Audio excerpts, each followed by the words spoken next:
तो नमस्कार दोस्तों, आज की इस वीडियो में हम बात करेंगे कि आप जो है बोर्ड एग्जाम में टॉपर कैसे बने। जी हाँ दोस्तों, अगर आप 10th और 12th क्लास में हैं तो आप इस वीडियो को देखते रहिए। इसमें आपको कुछ टिप्स बताए जाएंगे जिनको आपको फॉलो करना है और फॉलो करके जो है आप जो एक बोर्ड एग्जाम टॉपर बन सकते हैं। जी हाँ दोस्तों, ओके। तो आइए हम एक एक करके जानते हैं कि वो जो है टिप्स कौन कौन से हैं। और आपको दोस्तों मैं एक चीज क्लियर क्लियर कर दूं, अगर आपने जो मैं आपको टिप्स बता रहा हूँ ना, इसमें से आपने 4-5 टिप्स भी फॉलो कर लिया ना, तो आप जो है बोर्ड एग्जाम टॉपर बन जाओगे 100%। ओके, और आपको फॉलो ही करना है। अगर आपको फॉलो करना है, आपको जो मैं रूल्स बता रहा हूँ उनको आपको समझना है। ओके, और आप उस पे वर्क करोगे अपनी लाइफ के अंदर, तभी आप इस वीडियो को देखना, नहीं तो अपना टाइम खराब मत करना। पहले क्लियर कर दूं, अगर आपको जो मैं नियम बताऊंगा वो आपको फॉलो करना है तभी आप इस वीडियो को देखो। ओके, नहीं तो आप छोड़ सकते हो। ओके, तो देखिए सबसे पहला रूल है नियमित तय घंटे पढ़ाई करें। जी हाँ दोस्तों, सबसे पहले और सबसे महत्वपूर्ण क्वालिटी जो उनमें देखने को मिलती है, यानी जो भी बच्चे टॉपर्स बनते हैं ना, उनमें देखने को मिलती है कि वे लंबे समय तक सफल होने के लिए पूरे अनुशासन में रहते हैं। और टॉपर्स किसी अन्य ईमानदार छात्र की तरह अपनी तैयारी के दौरान समय और ऊर्जा के महत्व को समझते हैं। इसीलिए वे अपने पढ़ाई के घंटों के दौरान बेहद अनुशासित रहते हैं। वह प्रतिदिन रेगुलर अपनी पढ़ाई बिना किसी रुकावट के टाइम टेबल के तहत जारी रखते हैं और निश्चित घंटे अपनी पढ़ाई करते हैं। उनके लिए पढ़ाई का मतलब सिर्फ परीक्षा ही नहीं बल्कि ज्ञान संचय करना होता है, यानी ज्ञान प्राप्त करना होता है और अपनी संकल्पना को दृढ़ करने का मौका होता है। ओके, यानी अगर आप सोच रहे हो, मतलब आपने सोचा कि हाँ मैं इस टाइम स्टडी करूंगा, पर दोस्तों ऐसा हो नहीं पाता, मुझे पता है क्योंकि मैं आपके लेवल से गुजर चुका हूँ। ओके, अगर जैसे सपोज करो आपने सोचा यार मैं शाम को स्टडी करूंगा इतने हावर्स, यानी 4 हावर्स या फिर 2 हावर्स यानी 2 घंटे या 3 घंटे स्टडी करूंगा, पर ऐसा हो नहीं पाता। वो हो क्यों नहीं पाता वो मैं आपको आगे बताऊंगा। पर दोस्तों अगर आपने सोचा है ना तो आपको करना चाहिए। देखिए दोस्तों, जो आप करते हो ना डेली लाइफ में, वो तो आप आगे भी कर पाओगे, पर आप जो है पेपर बार बार तो नहीं दे पाओगे ना। ये जो आपका स्टडी का लेवल है पढ़ाई का, आगे चल के तो आप पढ़ाई नहीं कर पाओगे ना, आपकी उम्र ज़्यादा हो जाएगी। तो अभी जो बच्चे स्टडी कर लेते हैं ना, वही आगे जाके सक्सेस हो पाते हैं। ओके, तो आप मतलब जो इस टॉपिक को जरूर फॉलो करें। ओके, यानी नियमित तय घंटे आपको पढ़ाई करना ही है।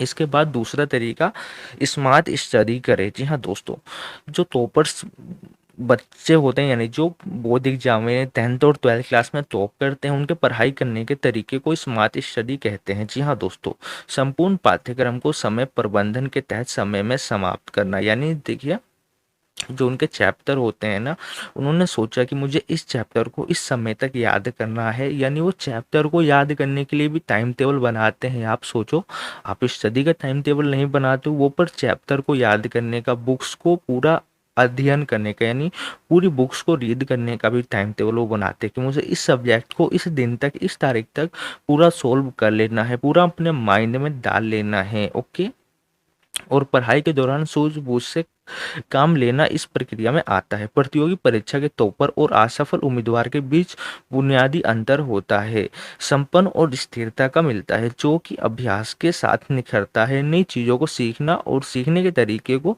लगातार सुधारने के लिए समर्पित होना भी एक कला है। जी हाँ दोस्तों, स्मार्ट स्टडी का मतलब ये है ना, देखिए दोस्तों, स्मार्ट स्टडी आप बहुत तरीके से कर सकते हो। फर्स्ट ऑफ ऑल, जैसे कि सपोज करो आपने क्वेश्चन को रीड करा, उसका आप आंसर देख रहे हो, तो क्या वो आपको याद ही नहीं हो रहा? आप सोचोगे यार मैं कब से इसमें टाइम वेस्ट कर रहा हूँ, ये मुझे याद नहीं हो रहा, चल छोड़, हटा, अगली अगला क्वेश्चन करता हूँ। ओके, तो मैं ये नहीं कह रहा आप गलत कर रहे हो, आपको याद नहीं हो रहा, सही कर रहे हो, उसको याद मत करो। पर दोस्तों ऐसा नहीं करना चाहिए। आपको क्या करना चाहिए, वो आपको क्यों याद नहीं हो रहा, आपको उसको समझना चाहिए। ओके, क्या करा है आपने, मैं आपकी गलती बताता हूँ आप करते क्या हो। फर्स्ट ऑफ ऑल, आप क्वेश्चन पढ़ते हो, क्वेश्चन स्टडी करने के बाद क्या करते हो, आप जो है आंसर याद करने लगते हो। बीच में से आपने जब चैप्टर को स्टडी नहीं करा है, चैप्टर को रीड ही नहीं करा है, चैप्टर को समझा ही नहीं है, चैप्टर में क्या बोला गया है, क्या कहने का अर्थ क्या है, तो आपको याद क्या घंटा हुआ? समझ रहे हो मेरी बात? आपको क्या करना है, पहले चैप्टर को स्टडी करना है। ओके, चैप्टर को आप समझो, चैप्टर के अंदर बोला क्या गया है। अगर आपने चैप्टर को समझ लिया ना, तो ये समझ लो आपका आधा चैप्टर यानी आधा क्वेश्चन आंसर ना ऐसे ही लर्न होगा। तो आपको सबसे पहले चैप्टर को रीड करना है, समझे आप? ओके, तो आइए अब नेक्स्ट टॉपिक की तरफ चलते हैं। अगला टॉपिक है हमारा नोट्स तैयार करें। जी हाँ दोस्तों, तीसरी बात जो टॉपर्स विद्यार्थियों में देखने के लिए मिलती है वह उनकी नोट्स मेकिंग स्किल। ओके, यानी नोट्स यानी जो इम्पोर्टेंट क्वेश्चन होते हैं उनको लिखने की स्किल। स्कूल, कॉलेज या फिर कोचिंग में पढ़ाए गए पाठ्य में पश्चात भी खुद अध्ययन कर अपने नोट्स तैयार करना और पाठ्यक्रम को पूरा खत्म करना उनके उनके टॉपर्स कैसे बने में बहुत ही ज़्यादा महत्वपूर्ण भूमिका निभाता है। जी हाँ दोस्तों, आपको जो है अपने बहुत सारे ऐसे क्लास में भी बच्चे देखे होंगे जो स्टडी में बहुत अच्छे होंगे। आप सोचते होगे ना यार इसके पास माइंड बहुत तेज ज़्यादा है या फिर ये माइंडेड बच्चा है। पर वो मैं आपको बताऊं माइंडेड कैसे है। वो जो है जिस टाइम आप खेलते हो ना, जिस टाइम आप घूमने जाते हो, वो घर पर स्टडी करता है, इसलिए वो क्लास में इंटेलिजेंट है, समझे? और जो है टीचर जो उनको बताती है ना कि हाँ ये पेपर में आएगा, या फिर उनको लगता है ना कि यार ये इम्पोर्टेंट है, वो उसको घर जाते ही ना एक नोट्स तैयार कर लेते हैं और नोट्स तैयार करते हैं पूरे साल का। जो उनको लगता है कि हाँ ये इम्पोर्टेंट है, वो कभी भूलते नहीं है। नोट्स तैयार करोगे ना तो आप कभी भूलोगे भी नहीं कि हाँ कौन सा क्वेश्चन इम्पोर्टेंट है, मुझे याद ही नहीं है। आपको नोट्स तैयार करना है मोस्ट इम्पोर्टेंट क्वेश्चन का और उनको वीकली या फिर मंथली रिवाइज करते रहना है। ओके, मतलब क्लास में जब आप टॉपर्स देखते हो ना, कोई भी बच्चा मतलब क्लास में अच्छा होता है, इंटेलिजेंट होता है, वो घर पर ही स्टडी करता है। जो टीचर बताता है ना कि हाँ इंपॉर्टेंट है, वो क्या करता है उसको लर्न करता है और अगले दिन भी आता है ना, फिर 1 महीने बाद 2 महीने बाद टीचर को तो पता है ये इम्पोर्टेंट है, तो वो क्लास में बच्चों से पूछती है। पर जो टॉपर्स होता है उसने नोट्स बनाया हुआ है। ओके, उसको याद होता है कि हाँ ये नोट्स मैंने बना रखा था, उसमें ये मैंने याद कर रखा, तो वो बता देता है और वो आपकी नज़रों में इंटेलिजेंट हो जाता है। और आप ऐसा करते नहीं हो यार, थोड़ा सा इस तरीकों का मतलब जो पढ़ाई को है ना कहीं मजाक में मत लेना। भले ही आप 10वीं क्लास पास करो या फिर 12वीं क्लास पास करो, भले ही आप बिजनेसमैन बनो, पर जो आप काम कर रहे हो ना उसको अच्छे से करना चाहिए। ओके, अगला स्टेप है हर टॉपिक को कॉन्सेप्ट वाइज समझे। जी हाँ दोस्तों, टॉपर कैसे बने इसके लिए कभी भी किसी भी तथ्य को रट्टा मारकर याद नहीं करते, बल्कि हर तथ्य को कॉन्सेप्ट वाइज समझते हैं। इससे इसके ज्ञान में विस्तार होने के साथ साथ पर्सन के विविधताओं में समान करके सहायता करते हैं। इसमें उन्हें एक अलग तरह की रिफ्लेक्टिव सोच विकसित हो पाती है और वे किसी भी प्रकार की समस्या की स्थिति में आगे बढ़ने में सक्षम हो पाते हैं। जी हाँ दोस्तों, टॉपिक को कॉन्सेप्ट वाइज समझने का मतलब ये है, मैं आपको एक चीज़ क्लियर कर दूं, आपने ना कभी दोस्तों टॉपिक को कॉन्सेप्ट वाइज नहीं समझा होगा। मैं आपको बताऊं कैसे, मैं आपको याद दिला देता हूं।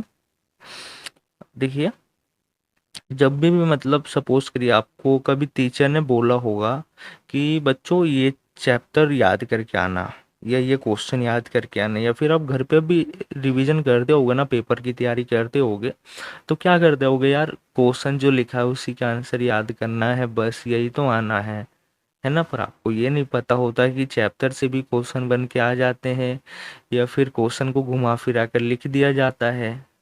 ओके, तो मैं आपको बताता हूँ, अभी क्लियर करूँगा।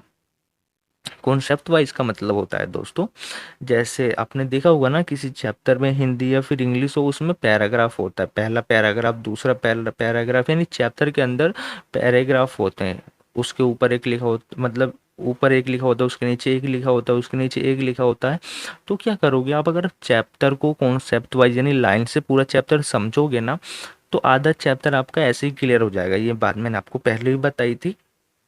पर ये टॉपिक दोस्तों मोस्ट इम्पोर्टेंट है, आप याद रखिए। आपको रट्टा नहीं मारना है यार। आप क्या करते हो, रट्टा मारोगे, रट्टा मार लिया तो क्या पेपर में जाओगे ना, आप एग्जाम हॉल में, आधा कोर्स आधा आंसर तो आपके दिमाग से ऐसे ही निकल जाएगा। और अगर आप कॉन्सेप्ट वाइज समझ के जाओगे ना, तो मतलब क्वेश्चन घुमा फिरा कर भी आएगा ना, चेंज होकर भी आएगा ना, आप उसको 100% करके ही आओगे। जी हाँ दोस्तों, तो आपको ये जरूर करना है।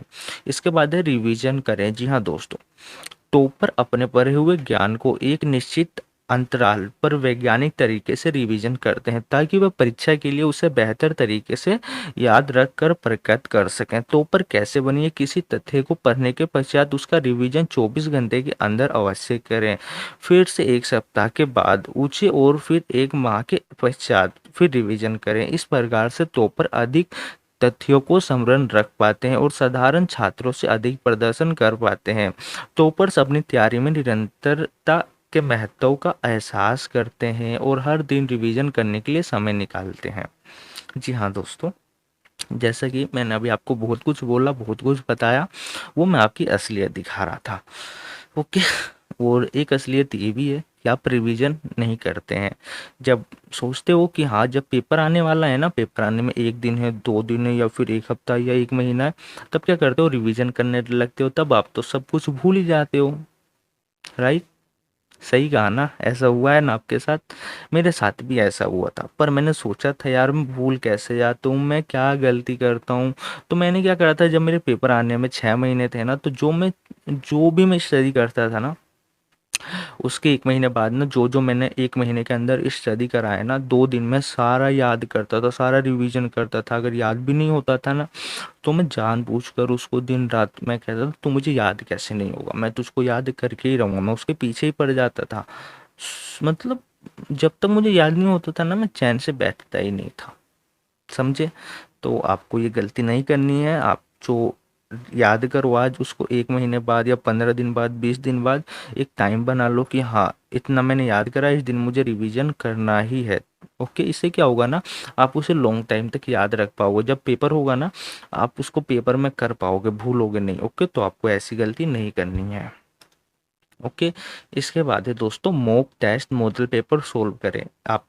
वैसे ही मैं आपको बता दूं, मॉडल पेपर सोल्व करना तो सही बच्चों के मायने में होता है। जब पेपर होता है ना, तो सही बच्चे जो है मॉडल पेपर जो है देख कर ही जाते हैं, देख कर जाते हैं। वो देखते ही है ना कि इसमें मैं आपकी इसमें अभी गलती बताऊंगा, आप गलती क्या करते हो। ओके। मॉडल पेपर में ओके, आप क्या करते हो, आप उसको बस देखते हो कि हाँ इसमें ऐसे ऐसे क्वेश्चन आएंगे, शॉर्ट क्वेश्चन या फिर ऑब्जेक्टिव टाइप क्वेश्चन या लॉन्ग क्वेश्चन इतने इतने नंबर के आएंगे, है ना, और ऑप्शनल क्वेश्चन इतने होंगे, बस आप यही देखते हो। पर मैं आपको गलती बताऊँ, आप क्या करते हो, मॉडल पेपर को सोल्व नहीं करते। उस मॉडल पेपर को आप सोल्व करोगे ना, तो आपको आइडिया मिलेगा कि आप जब पेपर में जाओगे ना एग्जाम में, तो आप कितने टाइम में पेपर सोल्व कर सकते हो, कितना टाइम लेगा। एक तो उससे आपका टाइम का पता चलेगा, जिससे आप टाइम मैनेज करोगे, और दूसरा आपको यही पता चलेगा आपने कितनी अच्छी स्टडी करी है, आपने कितना अच्छे से पेपर की तैयारी करी है, इसका भी एहसास होगा आपको। ओके। तो आपको क्या करना है, मैं आपको एक चीज़ और क्लियर कर दूं पेपर सोल्व करने का तरीका। देखिए, जब आप पेपर देने जाओ ना, तो सबसे पहले आप वही क्वेश्चन करना जो आपको अच्छे से याद हो, जो आपको लगे हाँ मुझे ये पूरी तरीके से याद है, वो करना। ओके। फिर उसके बाद क्या करना, जो आपको आधा याद है, आधा याद नहीं है, वो करना। उसके बाद वो करना जो आपको बिल्कुल भी याद नहीं है, उसको बना बना कर करके आना, पर करके आना छोड़ के आपको आना ही नहीं है। समझे? आप ये बात मेरी याद रखना, छोड़ के आपको एक भी क्वेश्चन नहीं आना है। टाइम को मैनेज करना है अच्छे से, टाइम को मैनेज करना सीखो। जिस दिन आप टाइम को मैनेज करना सीख जाओगे ना, उस दिन आप अपनी लाइफ में सक्सेसफुल इंसान बनने के लिए तैयार हो जाओगे। आप अपनी मतलब जो स्टेप वाइज मतलब जो सक्सेस होने के लिए जो आप पड़ाव पार करते जाओगे। समझे? और इसके बाद जो है, परीक्षा में कठिन सवालों पर ज़्यादा वक्त बर्बाद ना करें।